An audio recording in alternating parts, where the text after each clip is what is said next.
Support for this episode of I Hear of Sherlock Everywhere is brought to you by MX Publishing, with the largest catalog of new Sherlock Holmes books in the world. New novels, biographies, graphic novels, and short story collections about Sherlock Holmes. Find them at mxpublishing.com. And by the Wessex Press, the premier publisher of books about Sherlock Holmes and his world. Find them online at wessexpress.com. I Hear of Sherlock Everywhere, episode 215, The Sherlock Holmes Society of London at 70. I hear of Sherlock everywhere since you became a chronicler. In a world where it's always 1895, comes I Hear of Sherlock Everywhere, a podcast for devotees of Mr. Sherlock Holmes, the world's first unofficial consulting detective. I've heard of you before. You're Holmes the meddler, Holmes the busybody, Holmes the Scotland Yard Jack in office. The game's afoot as we discuss goings-on in the world of Sherlock Holmes enthusiasts, the Baker Street irregulars, and popular culture related to the great detective. As we go to press, sensational developments have been reported. So join your hosts, Scott Monty and Burt Wolder, as they talk about what's new in the world of Sherlock Holmes. You couldn't have come at a better time!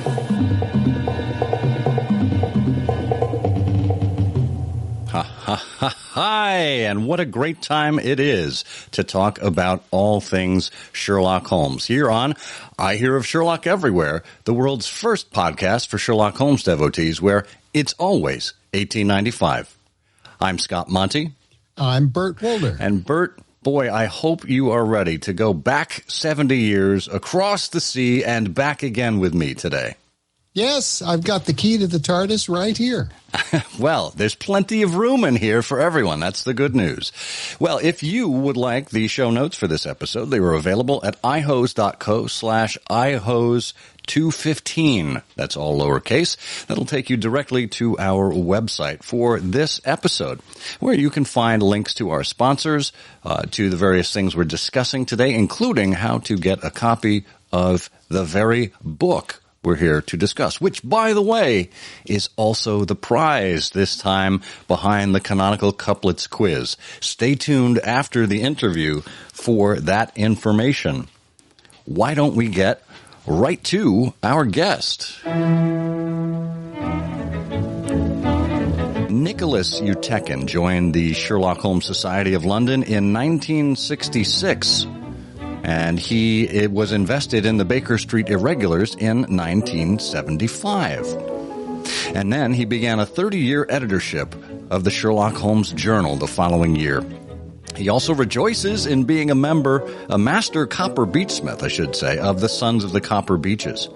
He worked in radio broadcasting as a producer and presenter, primarily for the BBC, specializing in live news and current affairs programming. Now retired, he lives in Oxford in Great Britain with his wife Annie and enjoys being surprised by the careers of their two sons and the antics of their two grandchildren. Well, Nick, I hope you will be surprised and hopefully surprised by the antics of Bert and I. I have seen you guys over the years, and you've even talked to me over the years, and I never cease to be surprised. That's great. Well, Nick has been here with us. Nick, you've been with us here on 2 episodes previously. I think it was on episode 124, which was a rebroadcast of our remembrance of Richard Lancelyn Green. And then again on episode 156 to talk about the Complete Paget Portfolio, that fine book from Wessex Press, one of our sponsors, with all of the Sidney Paget illustrations inside. Fantastic reading, and it's also fantastic listening. So if you happen to get a chance to go back and listen to Nick on episode 156, do that. So we're not here to talk about Sidney Paget. We're here to talk about the Sherlock Holmes Society of London, a group that you've been affiliated with for quite some time, and we'd love to hear about that history. So, Nick, when did you first become associated with the Sherlock Holmes Society of London? Well, as you said in your introduction, Scott, I joined the Society in 1966. I was a callow 14 years old at the time. The reason that I joined the Society has actually something to do with one of the American great Sherlockians, Bill Baring-Gould, because my grandfather had given me a copy of The Hound of the Baskervilles when I was 9 for Christmas, and it was just a couple of years too early. I got a little bit scared. Then my great-aunt, shrewdly, when I was 12, or 11 or 12, gave me the complete Sherlock Holmes short stories in that sort of chunky red John Murray omnibus that British Sherlockians, or Holmesians as we tend to call them, were very used to back in those days. And I got hooked on the short stories. And I remember coming home from school and virtually reading a new one every day when I got the book. It wasn't until out of the library, my mother, so we've got my grandfather, we've got my great aunt, and now we've got my mother. She went to the public library one day, and among other things, she brought me back a copy of the British edition of Baring-Gould's Biography of Sherlock Holmes, which was the first time that I was sort of beginning to find out that other things were happening. And it wasn't just someone called Arthur Conan Doyle writing stories. But crucially, at the back of the British edition, I'm not absolutely sure if it is the same in the American edition, was an address for the Sherlock Holmes Society of London, Claiborne Mews. In the very posh sort of Mayfair area of London. And I thought, well, blow me down. There is a Sherlock Holmes Society of London. I write to Claiborne Mews, and I get a very sweet letter back from a name who will not be known at all on your side of the Atlantic, Miss Cecilia Freeman. Now, Miss Cecilia Freeman was Lord Donegal's secretary and personal assistant, basically. And Lord Donegal was editor of the Sherlock Holmes Journal at the time. And she was one of the great unsung heroines of British Sherlockiana. She kept Lord Donegal running. She answered letters. She dealt with things. And then it was passed on to Margaret Gunn, who was the membership secretary of the Sherlock Holmes Society. And for my sins, I became a member, and I'm now an honorary member, and you went over all the stuff as well, editing the journal as well. So it's just been a fairly constant burden on my shoulders. Well, it must be fun because you've stuck with it after all these years. Now, for our listeners, because this is a little different, the way the Sherlock Holmes Society of London is run. Obviously, one of the big names out there, the other big name would, of course, be the Baker Street Irregulars. And between these two titans of Sherlockian societies, the BSI is invitation only, while the Sherlock Holmes Society of London is a membership-driven organization. Can you talk a little bit about that structure? From the very earliest of days, in 1951, the 70th anniversary of which we are celebrating this year, the membership was open to all. Just like I discovered by chance that address in the Baring-Gould biography, that was my way in. And also, I was the age I was. I was 14. There was no hassle about being a kid or underage or anything like that. I regret to say that in later years, there was an age limit put in. When I was, I've been on the council for a long, long time. At one point, we did have an age limit. I'm not sure whether we do at the moment now, I have to say. I think there may be a sort of not below 18, but I'm genuinely not sure of that. Men, women, whatever, you had to show interest in the Sherlock Holmes Society of London. And as it is still today, the membership is around 1,200, and it goes up and down each year. There will obviously be, like with the interest in America, there'll be highs. I mean, when Jeremy Brett came on television back in the early 80s, there was a spike. Of course, when Cumberbatch and Martin Freeman came on 10 years ago, there was a spike. To be perfectly honest, if people are prepared to give the society a chance in this day of podcasts and all sorts of other ways of enjoying your media or your books or your whatever, let them join. Let's take your subscription money for a year. If you don't like it, you had a chance, and we've always been that way inclined. The other big difference, of course, back in the day, but this is now history, is that the irregulars did not permit or did not invite women until that revolution occurred. Right. So just looking at the Sherlock Holmes Society of London website, there is no minimum age, but there is a maximum age. If you're a junior member, you can't be any older than 18. But I suppose you'll take all the way down to little children in nappies. Well, who was it? Who founded the Jesuits? Give me a boy when he or she is whatever age, and they're with me for life. There you go. Thank you very much indeed, Scott, for checking on the membership of my own society that I should have known about. You're honorary now. You're relieved of all the responsibility, and you get to reap all of the rewards. Well, you're very kind to say so, but one of the positions I am delighted to hold is that I have been on the council of the Sherlock Holmes Society, God save us, since 1975.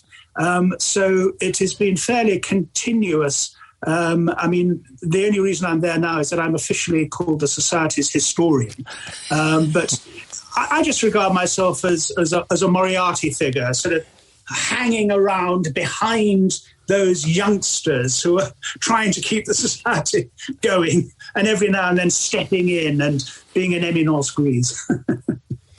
And Nick, when was your first meeting? When did you actually go to a meeting of the society? I think it was actually that year.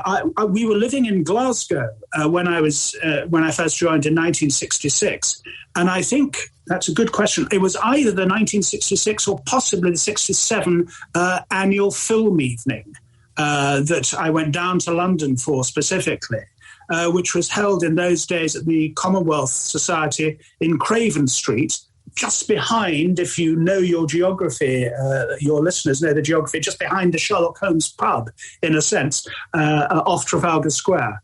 And of course, in those days, the society was able to show films that were completely beyond one's knowledge. Because, actually, we didn't even own a television. Oh, yes, no, we had just bought a television. But we didn't have sort of endless Basil Rathbone, Nigel Bruce films on, et cetera, let alone Arthur Wontner or whomever. So these film meetings were very important to us. Mm. And what was your reaction when you went to that first meeting? Weren't you, I'm thinking of my first appearance with the Baker Street Irregulars in the States. I was awed by some of these people. And I imagine by the time you went to the meeting, you had done considerable reading beyond Baring Gould and knew about Sir Sidney Roberts and other people. Who was there at the meeting? Who do you remember?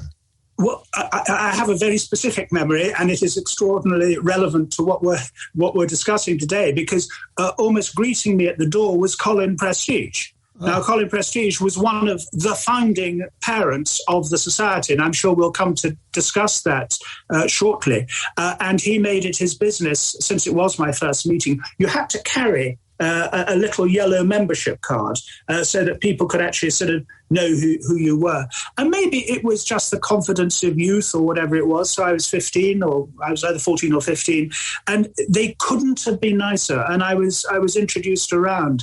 I was much, much older when I paid my first visit to the Baker Street Irregulars. And at that stage, I was lucky, I'd already achieved some sort of vague little status-ish. So various people would come up to me rather than I would have to go up to them. That's amazing. So tell us a little bit about the world in 1951, in the world of Sherlock Holmes. What was going on then, and what were those early days of the society like? Well, the short answer to your question about what was going on was absolutely nothing was going on. Because there had been, as students will know, there had been a Sherlock Holmes Society in this country in the mid-1930s. But that society had been very, very limited in numbers. It effectively only had an annual dinner, and that was it. It had no meetings.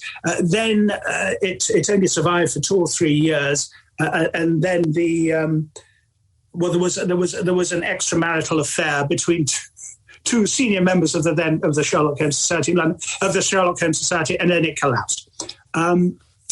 In 1951, as students and historians should know, England and Britain was in a grey world.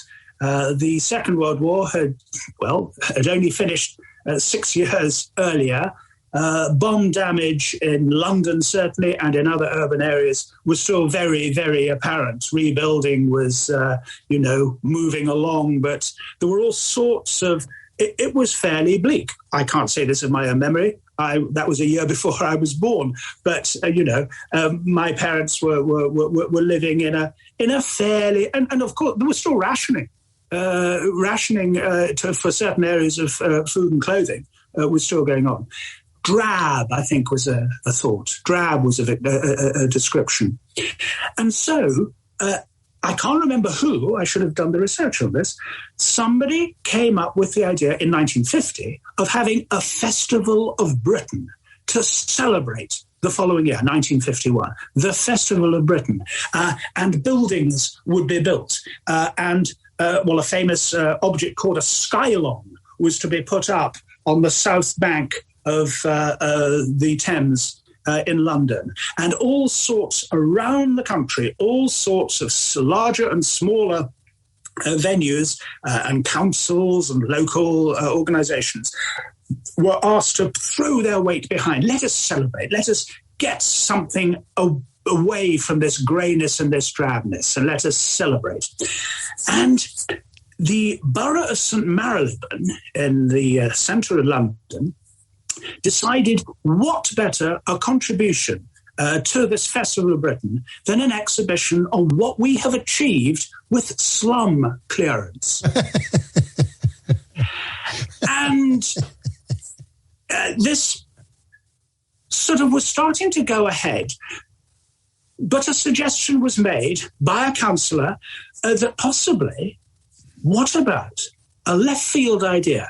The most famous resident of the borough of St. Marylebone, let us celebrate his life. And his life was the life of Sherlock Holmes, who lived around the corner from Marylebone Public Library in 221B Baker Street, wherever that is, wherever 221B is. And there was this argy-bargy, and there was a famous correspondence in the Times newspaper. And Dr. Watson wrote a letter to the Times. And then somebody almost as real as Dr. Watson, Arthur Wontner, the great film actor, wrote a letter to the Times. And the council changed its mind, and an exhibition was agreed upon and, opened in May 1951 and closed in September 1951. And it was during the process of that exhibition and preparing it, that the Sherlock Holmes Society of London was renewed. I think there are 5 people who need to be mentioned. The critical person was C.T. Thorne. His actual name was Cyril Cranfield Thorne, but perhaps for obvious reasons he preferred to be known as C.T. And he was assistant reference librarian for the borough of St. Marylebone. He had an assistant librarian called Frida Pierce. There was a young barrister called Anthony Howlett. There was a young solicitor called Colin Prestige. And the 5th of this quintet, who is almost the forgotten name in this, was W.T.W. Williams, Bill Williams, who was a botanist and a lecturer. It's like the 5th Beatle. Exactly, like the 5th Beatle, exactly so. But he was very important in the preparation. And so C.T. Thorne, and one of the things we were incredibly lucky to be able to do a few years ago, and I was able to publish some of the results in the 2018 Baker Street Journal Christmas Annual about the exhibitionists. we were able to get hold of some family papers from C.T. Thorne's sons, who allowed us to go and have a look at some of the papers, and which had never been published before, and which reappear in our book. The Society are publishing this very year, and they started advertising for material to go into this exhibition. But as far as the Society was concerned, these five, Thorne, Pierce, Howlett, Prestige, and Williams, were hard at work every day, virtually putting this together until what Anthony Howlett later called Tuesday, the 20th of February, 1951. The most fateful date in the history of the world. Now, it is just possible that he was overstating, but let's go with that. They had been working hard at the Marylebone Library, which is on the Marylebone Road, which is one of the main western approaches into London, as you come in, literally, and then you turn right, and there is Baker Street and so on. Anyway, all five of them went over the road to what was called Allen's Bar.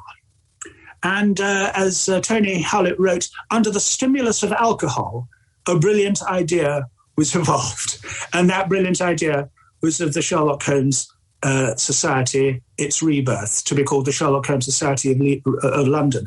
If I may, I'll just digress for a moment. For a long time, people wondered what on earth and where is Allen's Bar?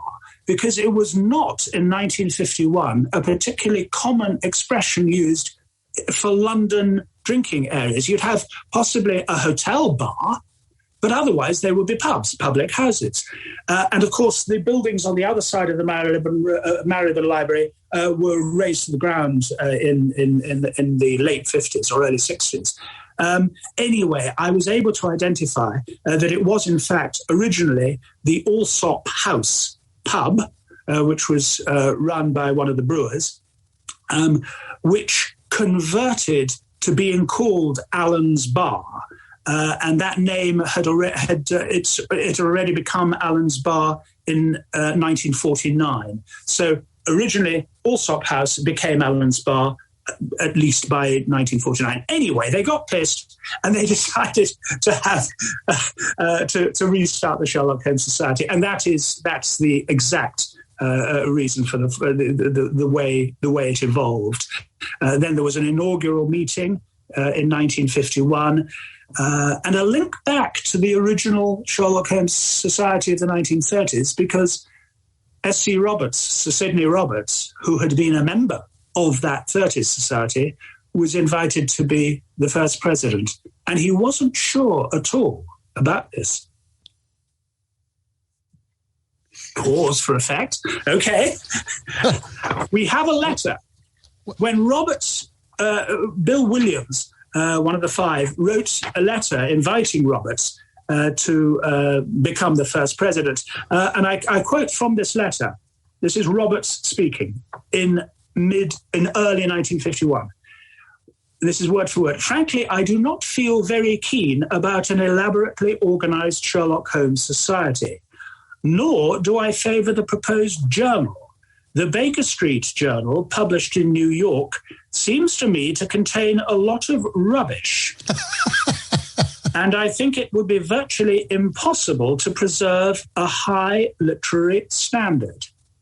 My own feeling, this is Roberts, my own feeling would be to revive the society on the old lines and be content with an annual dinner. Now, that letter has been out there before, but it is absolutely intriguing. Happy to say, Roberts was talked into it. He became the first president, remained president until 1966, and the first chairman of the society. And here's another nice little link. The first chairman of the Sherlock Holmes Society of London was R. Ivor Gunn, G-U-N-N. Now, those who've read delve deep into the history of Sherlockiana may know that R. Ivor Gunn was an undergraduate at New College, Oxford, in 1911. And who else was a Rhodes Scholar at New College, Oxford, in 1911? Scott? Rhodes Scholar. I am going to go with one of the Morley brothers. Bert? Yes, yeah, I would say Christopher Morley. Yeah. I think you'd be absolutely right. It was Christopher Morley. So there they were. And why do I specifically highlight the year 1911? Well, there was a certain Monsignor who was giving some talks there during that time. Exactly. So it's just absolutely lovely that the founder of the Baker Street Irregulars and the first chairman of the Sherlock Holmes Society of London were both students at the same Oxford College in the year when Monsignor Ronald Knox arguably, let's not go down that route now, arguably created the Sherlockian world that we know now. And we're fairly sure that neither Gunn nor Morley attended that. Anyway, so the society was up and running, and 70 years on, it continues to up and run. A mixture of there is an annual dinner. There are the corpus is 4 or 5 meetings a year, scholarly meetings, etc. This is where, again, we're so much luckier because we are in a small country than the United States and with the irregulars. But it's different horses for different courses. Excellent. Now you mentioned that one of Sidney Roberts' wonderful comments was, This Baker Street Journal seems to me to be full of rubbish. So talk a bit about the journal. How did the journal come together? And do you think Sir Sidney's impressions moderated when he saw those early issues? For a start, Sir Sidney provided articles right from the very top in the journal. I think it's just an intriguing letter, and it is just a sort of a piece of history that almost everyone else really did want a journal straight away. And there is no question that the Baker Street Journal, in its, old series and, of course, the new series, had actually literally just started that same year, 1951, as well. There was never any question that there wasn't going to be a journal. Why they chose the first 4 issues look really, really ugly. They are coloured in beige. Beige is talk about drabness. For the life of London at that time, to choose beige as the first colour for the journal was something extraordinary. It came out in May 1952. It took a year to develop, yes, if this was television, or if this was on, others could see it. You mean if I hold this close to the microphone, people can't see it?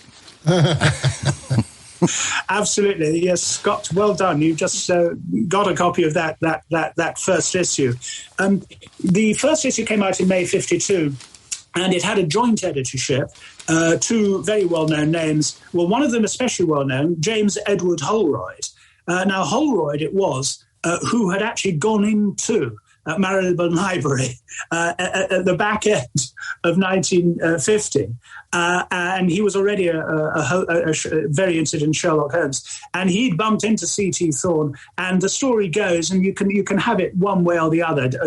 Holroyd suggested an exhibition, and C.T. Thorne said there was this strange young man came in and started talking about Sherlock Holmes to me, and I thought, what a good idea. Anyway, but Holroyd was and he became a chairman later and a major author with the books like Baker Street Byways. And editing 17 Steps to 221B. The other co-editor was Philip Dalton, Pip Dalton, to all those who knew him, who worked in what's the word? Not publicity. He was a spokesperson for Scotland Yard. So that's a nice sort of Holmesian touch in a sense, and it took off straight away. They decided, probably sensibly. And it's stayed the way until now, whereas the Baker Street Journal appears 4 times a year, the Sherlock Holmes Journal only comes out twice a year. The first journal had 123 members' names recorded on the inside and back covers. And the first honorary members of the Society were Sir Gerald Kelly, who was a leading art historian and writer and had also been a member of the 1930s Society, Sir Desmond McCarthy, who had quite a lot to do helping S.C. Roberts publish Dr. Watson's material back in the 30s. But then some three other interesting names, Christopher Morley, Edgar W. Smith, and Vincent Starrett. So of the first 5 honorary members of the Sherlock Holmes Society of London, 3 were, well, those 3 great names from the irregulars. And it was 20 sheets of paper stapled. That colour lasted only 4 issues. There was an interesting letter from the editors to readers, which is incorporated in this excellent book called This August and Scholarly Body, The Society at 70, which is the book that we have published this year. And the joint editors say, members have been cruelly used in not having had a journal ere this. But now that the game is at last afoot, it is hoped that they will find in it many a pretty little problem whenever their minds rebel against stagnation. The editors, we usually work together, are very conscious that much first-class effort and discovery has already been devoted to the subject, both here and overseas. They nevertheless believe that it is still possible to pick up a surprisingly large number of shells on the shores of the great unknown ocean. So that is their direct and public riposte to what Sidney Roberts had said the previous year. That is so excellent. That's how the journal started, and those 2 were the joint editors. And then eventually along came Lord Donegal.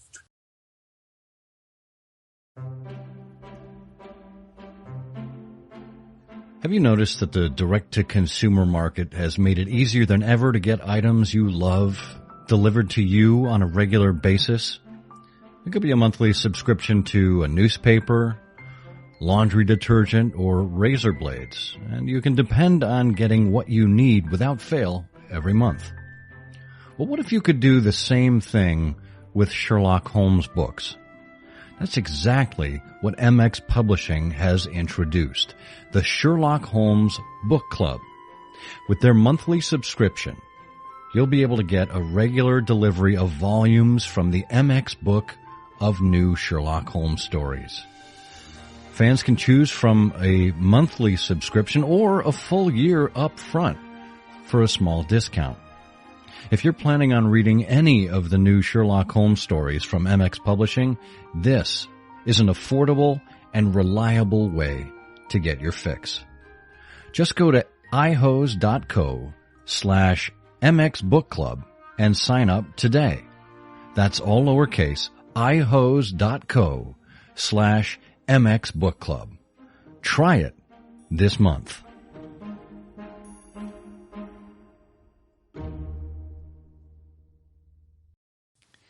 We're back talking with Nicholas Euteken of the Sherlock Holmes Society of London. The book, of course, is This August Body, the Society at 70. Nick, you were mentioning some of those early journals, Lord Donegal and some of the others. I mean, some just legendary names in the Holmesian and Sherlockian world, really from both sides of the Atlantic. It was a wonderful transcontinental collaboration from the very start, wasn't it? It was indeed, and we, the Sherlock Holmes Journal, took contributions absolutely from Americans, and just like the BSJ took stuff from us. Lord Donegal, his full title, incidentally, was Edward Chichester, 6th Marquis of Donegal. He came on board in 1956 after 4 years, and he was editor for 18 years. I'm surprised he didn't want to be known as C.T. Thorne. That would have made sense. Edward Chichester, 6th Marquis. By the way, Marquis is spelled Marquess. Right. It's none of your just easy marquis type of thing. I found out one interesting thing because in this book, our 70th anniversary book, I've actually written the short history of the Sherlock Holmes Journal. And I was just looking at the first issue that he edited, which was volume 3, number 1. And it was published from 46 Charles Street, W1 off Berkeley Square in Mayfair. Now, this wasn't his home and whatever, and I just wondered what on earth was 46 Charles Street. Well, I discovered that it was the home of Siegis Club, Siegis Club, a private dining club famed for the exclusivity of its membership. People would drop by it in the mid-50s. It was a home from home for such people as Cary Grant, Humphrey Bogart, Betty Davis, Clark Gable, Bob Hope, and Bing Crosby. So this is the sort of louche, star-struck atmosphere that Lord Donegal occupied. And I sort of have a feeling it was just for this one issue that he was sitting in the corner with a large drink in hand, watching all these unbelievable people going by and knocking off an editorial for the Sherlock Holmes Journal or going through the proofs or whatever. One wonders whether Miss Cecilia Freeman was actually with him. I don't think so at the time. But anyway, that's by the by. And he then moved on. They discovered an address in Claiborne Mews in Mayfair, and that is where they edited from. He was editor for 18 years, and then he became ill. I mean, all sorts of things. The society, the journal developed. I think the high spot, undoubtedly, of Lord Donegal's tenure was his coverage of the 1968 trip to Switzerland, the trip of the Sherlock Holmes Society of London, when it was led by Paul Gore Booth as Sherlock Holmes. And then Donegal published the following year a supplement, which was the first time the Sherlock Holmes Journal had ever done a supplement. And it was called You Have Been in Switzerland, I perceive. And he had taken virtually all the photographs that were used, and he did the captions, and it was a magnificent piece of historical work, which stood the society in very good stead. And the publicity that whole trip had engendered anyway, worldwide, television, radio, newspapers, the Times centre correspondence, the Times of London, seldom held in the hands of any but the most educated, centre correspondent. And that was, I think, Donegal's a high spot. But he became ill, and then things moved on. So talk a little bit about that trip, because this is something that the Society has recreated, not only in Switzerland, but in a number of locations over the course of the years. Can you talk about what was happening, what was expected of the participants, how many people went, what it was like for those who followed along?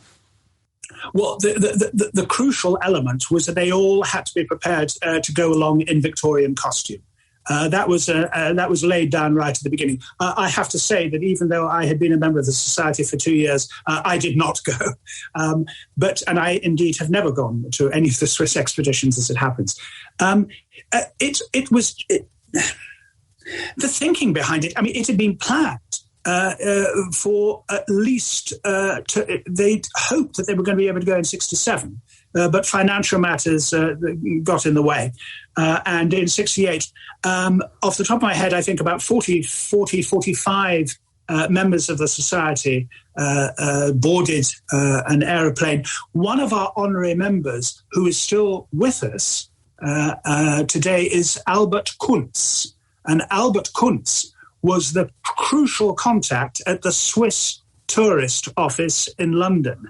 And it was he who facilitated everything and organized it to a level that it became norms for Society members who went on further trips to Switzerland, that you would always travel in the best, most showy-off possible way. You would always have a vin d'honneur given to you by the mayor of whatever the tiniest village in Switzerland was that you passed through, that celebrations would occur and that lavish dinners would be held.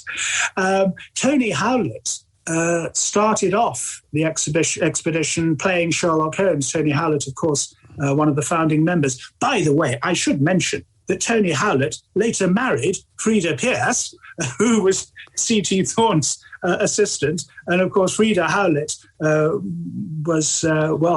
she was the last remaining one of the five founders, and only died last year at a magnificent age. However, Tony took the stage as Sherlock Holmes because our then president, Sir Paul Gore Booth, was unable to leave London because he happened to be head of the civil service and the head of the diplomatic service of the entire United Kingdom and what was left of the Commonwealth in those days.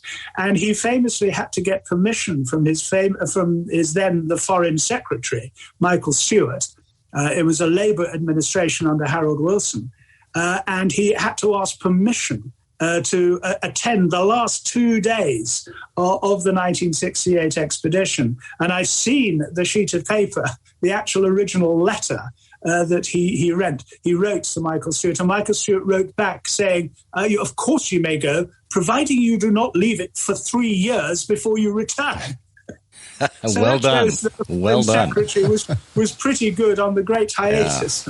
Yeah. But then a most famous recreation of the fight over the Reichenbach Falls took place, and we have used it, I think, because it's probably the most iconic image of the Sherlock Holmes Society of London. We've used it on the front cover of our book, and it became almost a regular occurrence. And there are many members who are in high up positions in the society now, or have been past chairman, etc., presidents, etc., who got to know each other and bonded on the 1978 expedition, 10 years after the inaugural one.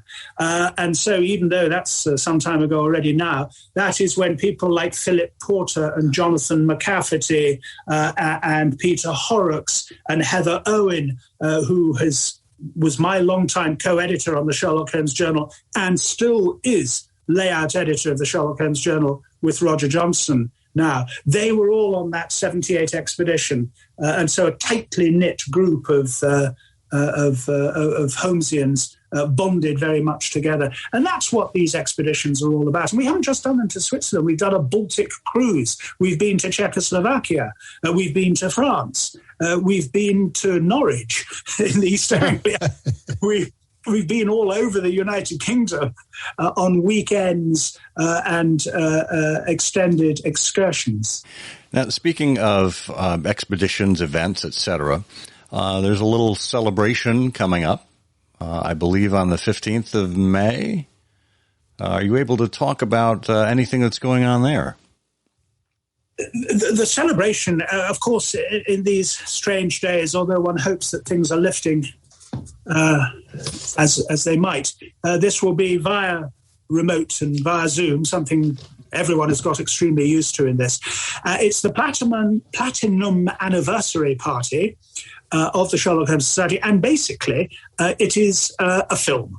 I mean, there will be introductions and possibly the odd toast or something, but it will be a film celebrating the society in its different ways. All these elements will have been pre-recorded, obviously. They'll all be Zoom-led, etc., by our member Jane Arnold Foster, who works in the business and is shortly to become our new meeting secretary.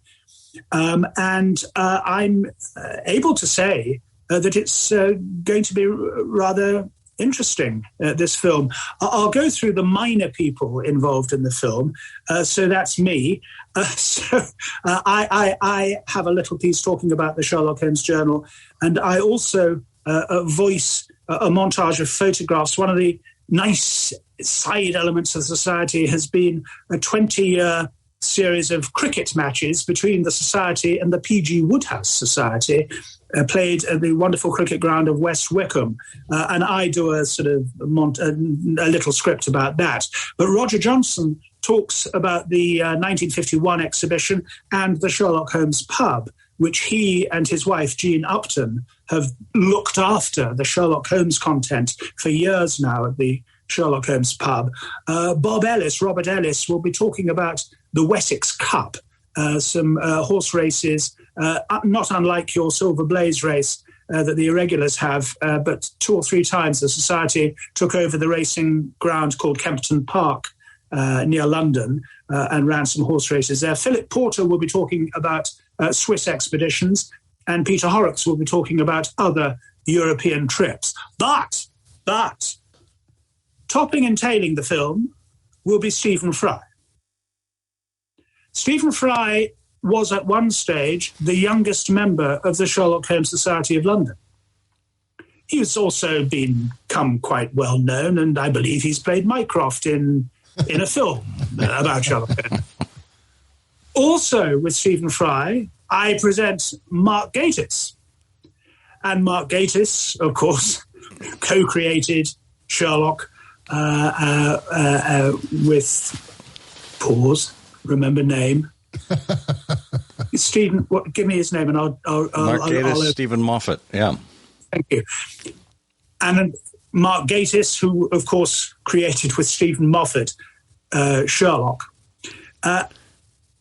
Another name which I only found out about today, that we have got involved in this film. Okay, we couldn't get Cumberbatch, but we got Watson, we got Martin Freeman. And Martin Freeman is not the historically easiest person to get hold of or talk about Sherlock Holmes or do interviews. I haven't seen this myself, and I only knew about this afternoon. So this, and I had to ask permission to know whether I could share this. So that's rather good. And last but not least, can it get even bigger? In a sort of a way, we've got Professor Moriarty, Professor Michael Moriarty, who is the Draper's Professor of French at Cambridge University and a Fellow of Peterhouse, Cambridge, whom we met some years ago. I mean, he's a real Professor Moriarty. One of the prized things I've got in my collection is a menu from that dinner in Cambridge where he just says, to Nick, from Professor. Anyway, so that is the filmic scene, filmic triumph celebration that we're having on May the 15th. It should be recorded that this is for members and guests of members of the Sherlock Holmes Society of London, and for just to cover some elements, there's a £5 registration fee, which is not normal for Zoom meetings, but it is in this case. So with the best will in the world, I have to make that injunction.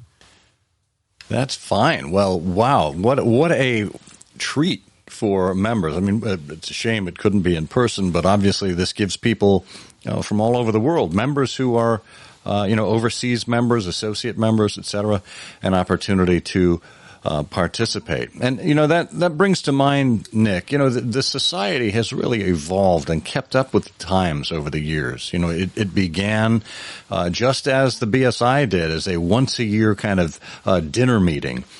Faded for a while, was brought back with this more comprehensive model, has the journal, has these expeditions.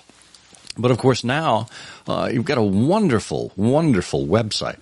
There are ways for people to participate there. There is merchandise. There have even been some podcasts that have been done. There's a newsletter. There's all kinds of communications coming out from the society with great regularity. What do you owe this level of commitment and content to? You mentioned the website and you say some kind things about it, Scott. When I was writing this little piece about the history of the Sherlock Holmes Journal for our book, I had forgotten an editorial note I wrote in the winter 1997 issue, 97, 107, 17, so 24 years ago. And it sounds almost from another age.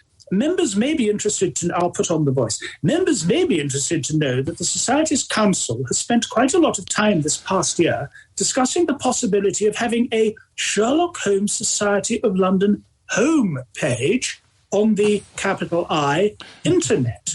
The way talk has been going, it is not a matter of if, but when, and what should go on it. Indeed, by the time you read these words, it may well be something tangible by modem, has actually been achieved. Anyway, so that was the very beginnings of the Society's website. And yes, it has grown and it reaches out. I mean, I was editor when I had to be told that we should, when I was publishing letters in the Wigmore Street postbag section, I should use the equivalent of zip codes. Because I just sort of said, a letter here from Nick Euteken in Oxford. My Heather Owen suggested, let's just move with the times and use the postcode. So I'm slow on this, and so but we are on various platforms.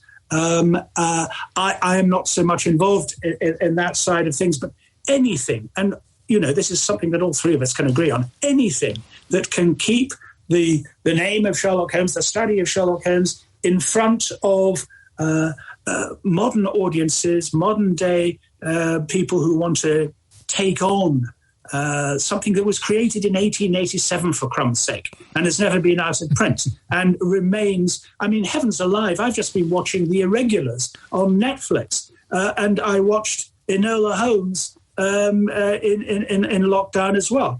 I won't pass any comment on Henry Cavill, who I think is an absolutely pointless waste of time as Sherlock Holmes. And I wonder why he was brought on board. Oh, could it be because he plays somebody else? Anyway, no, I'm playing games here. You know what I mean? I remember 10 years ago when Sherlock was coming, I was invited by the BBC to make a comment about this reinvention. And they were expecting me to say, oh, really, I don't think so.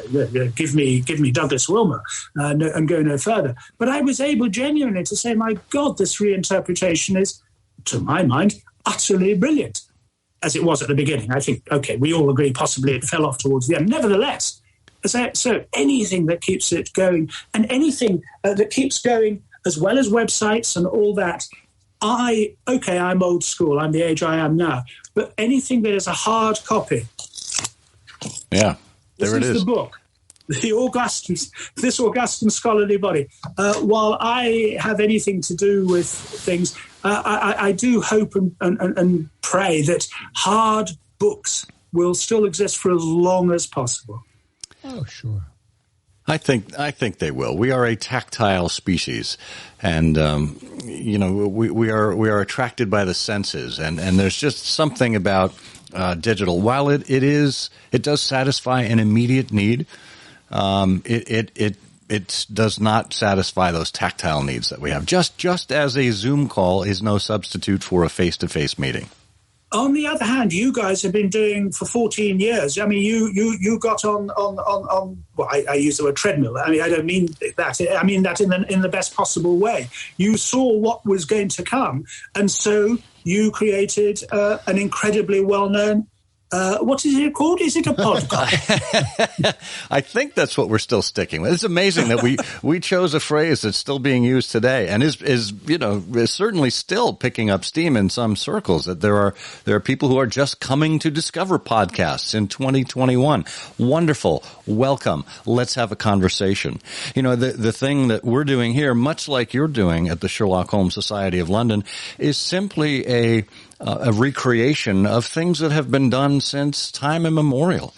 Rathbone and Bruce had a radio series. It was a drama series, obviously, but we're approaching it the same way. This is Sherlockian talk radio, just like the Sherlock Holmes Society of London is, a most amazing membership organization and events organization. And William Gillette, who made his name on the stage, made a movie in 1916. There you go. Step forwards all the time. Always. Well, we have been delighted to have been stepping with you, Nick Euteken, and the Sherlock Holmes Society of London. The book, of course, is This August and Scholarly Body, the Society at 70. You can get it at the Sherlock Holmes Society of London website. We'll have a link to that in the show notes for you, both to the Society, its membership page, and its merchandise page. Nick, any final words before we let you go? I think your listeners deserve a pause from me. I think between us we've covered just about everything, apart from the fact, one can again look forward. I mean, would the society, will it still be going in another 70 years? Who knows? I'll bet you anything you like there won't be any hard copy journal by then. And I fear I won't be around, well, who knows, to see it. But our joint societies and the whole world of Sherlock Holmes continues to be something that I don't understand, really. I've been involved in it for quite a long time now. And I'm rereading stories every now and then, especially during these awful pandemic times, just to remind myself that the Mazarin Stone isn't very good, but just to remind myself that actually the Speckled Band remains fantastically good. And I'm going to start rereading The Hound of the Baskervilles shortly. See, it didn't stick with you in those early days. It's a perfect time to revisit it. Yeah, we won't give you the spoiler alert and tell you who done it. I'm assuming it was Moriarty. Sorry. I do want to say, Nick, though, it just hit the end here, that this book is truly fabulous. It's laid out by Heather Owen. There are wonderful photographs. It's a fabulous place that brings together great writing, great information, enormous amount of history. It's the 70 years in a beautiful capsule. And for Americans, it's really a paltry $15-16. So it's a great deal. But the last thing I would like to say is, Nick, one of the things we didn't talk about, and I'm very impressed with, is how well the Sherlock Holmes Society of London has borne up over the stigma of the very low level of knowledge that exists today in the borough of Marylebone about slum clearance. And I think that's all laid at your doorstep. I will feel guilt forevermore on that, Bert. Maybe we can discuss it at Alan's bar. Oh, here. Wouldn't that be nice? Cheers to that. Cheers to that. Cheers to you.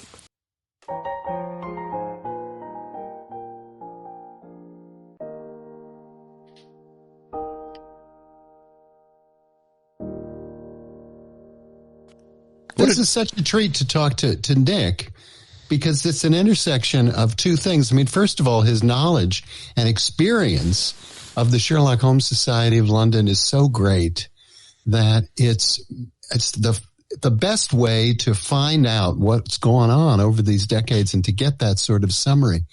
But the other thing is the book is really terrific.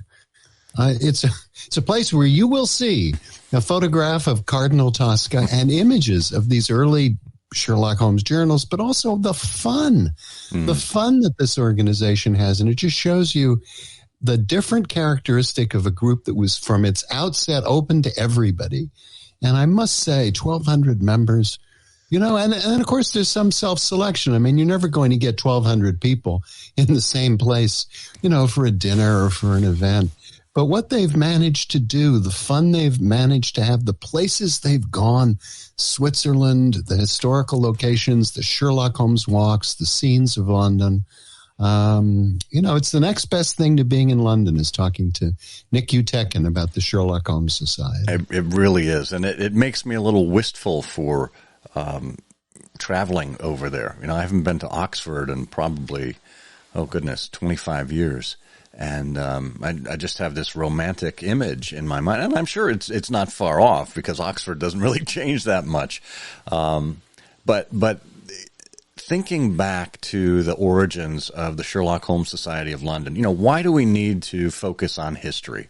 Why do we need to focus on an organization 70 years ago at its outset when we have so many opportunities before us today?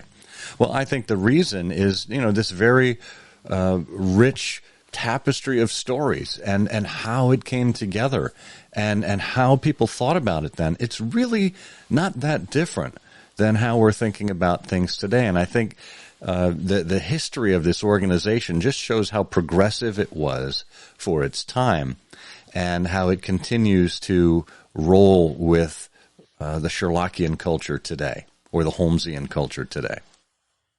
Yeah, that's well said. History, it's odd that, you should ever get into a popular culture point where you need to sort of justify or put perspective on the study of history, but it's important to look back at the beginnings of these organizations to understand the present. How things are and why they are and you just get, once you get a sense of that continuity, you get certainly such a greater sense of the direction, the future, the possibilities, things that could be explored. And by the way, what wonderful people. We shouldn't, some of not just the giants in the Sherlockian world, but some really interesting and wonderful people. And one of the things I regretted about the conversation with Nick, I'm glad this occurred to me, is we never mentioned Richard Lancelin Green. Oh, yeah. And that was a real omission. My first visit to the Sherlock Holmes Society of London years and years ago, when I had that yellow card, that introduced me as a newbie, Richard was just, so gracious, and he was such a great character. And of course, a book has been put together that's probably still available to keep the memory green about Richard. But he was a great collector, and his legacy lives on in Portsmouth with his collection. It does. And thank goodness we did get a chance to speak with Nick about Richard Lancelin Green on episode 124. Or if you really want to go back to the beginnings, I think it was episode 8. We also had Stephen Rothman on there, who is the editor of the Baker Street Journal. So here we had these two amazing editors from either side of the Atlantic talking with us about Green. Fantastic time.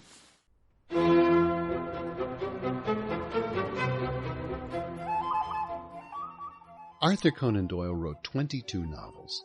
The one he thought his best is an adventure story of knights and chivalry. 20-year-old Alan Edrickson travels the world, encountering bullies, con artists, thieves, a damsel in distress, and 2 men who become his closest friends. Together they join the White Company, archers and fighters led by the gallant Sir Nigel Loring. Will our hero win the hand of Loring's romantic daughter Maud? Will the chivalrous Prince Edward restore Peter of Castile to his Spanish throne? Published in 1891 and never out of print, The White Company is a tale of pageantry and piracy, heraldry and hope, published now in an exclusive, annotated edition with the original N.C. Wyeth illustrations in blazing color. Don't you owe it to yourself to read Conan Doyle's favorite book?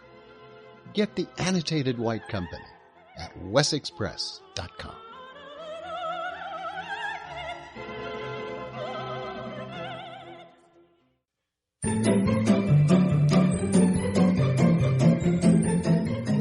Well, speaking of fantastic times, it's time once again for everyone's favorite Sherlockian quiz show. That's right, it's Canonical Couplets, where we give you 2 lines of poetry, and you identify the Sherlock Holmes story from which it is inspired. Now, the last time we were here, perhaps you remember, we had this clue. Stranded and friendless in a hostile town, it took a local draghound to run the broom to ground. Bert, do you know which story it is that we're talking about here? Yes, and it's a terrific story. It's the last recorded case of Sherlock Holmes. That's the story of the German spy who was stealing British cattle on the eve of war. That's the story they called His Last Cow. Jeez. Oh, boy. That's almost good. That's I will give you that one. His Last Cow. No, I'm sorry. It's pronounced His Last Co. Oh, sorry about that. Well, you are, as usual, your scintillating self. We had an entry from Eric Deckers, once again. Always makes me laugh. He says, I have solved the puzzle this week. It's the story about a 5'2" Scottish man who carries luggage at a hotel and thinks he's a snake. The adventure of the hissing wee porter.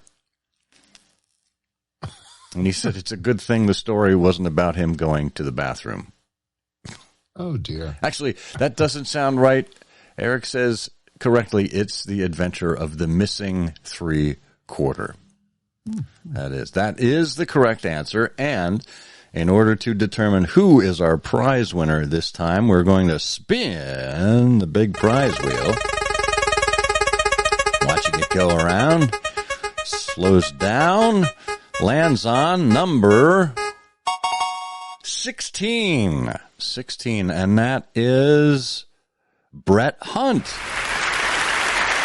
Brett, congratulations. You are the winner of a prize. What is it we're sending Brett this time around? Do you remember what our prize was last time, Bert?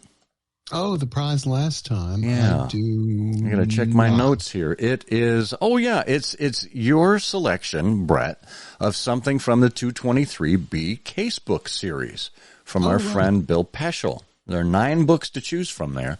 So we'll get in touch with you. You pick the one that you want, and we'll send it off to you. Well, it is time for this episode's Canonical Couplet, which goes like this. A famous year for Sherlock Holmes, of triumphs 'twas no lack. But why the morning journey to the butcher's then and back? If you know the answer to this canonical couplet, put it in an email addressed to comment@ihearofsherlock.com with canonical couplet in the subject line. If you're correct and we select you at random from among all of the correct answers, you will win. Good luck. Excellent. Well, and our prize, as we mentioned this time, is a copy of this august and scholarly body, the Society at 70. That retrospective of the Sherlock Holmes Society of London. Well worth it.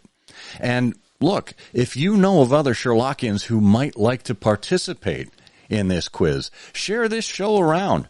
We love having participants. Maybe we'll make a quick outtake clip of just the quiz, just to make sure more people know what's going on. It's a lot of fun.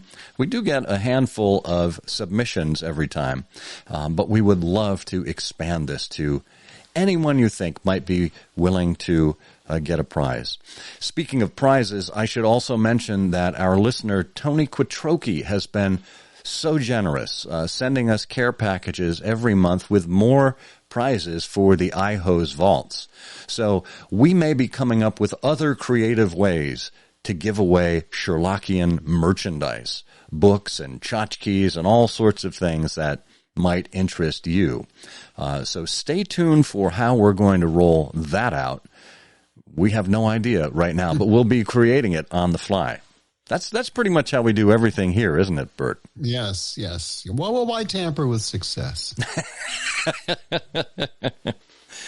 Oh, why tamper indeed? Well, I am the tamper-proof Scott Monty. And I'm still struggling with that little hard-to-open cap at the top of my head, Bert Wolder. Oh, boy. You'll get it eventually, Bert. You really will. Find me a 5-year-old child, someone. Well, and until the next time, we tell you, the game's afoot. The game's afoot. I'm afraid that in the pleasure of this conversation, I am neglecting business of importance, which awaits me elsewhere. Thank you for listening. Please be sure to join us again for the next episode of I Hear of Sherlock Everywhere, the first podcast dedicated to Sherlock Holmes.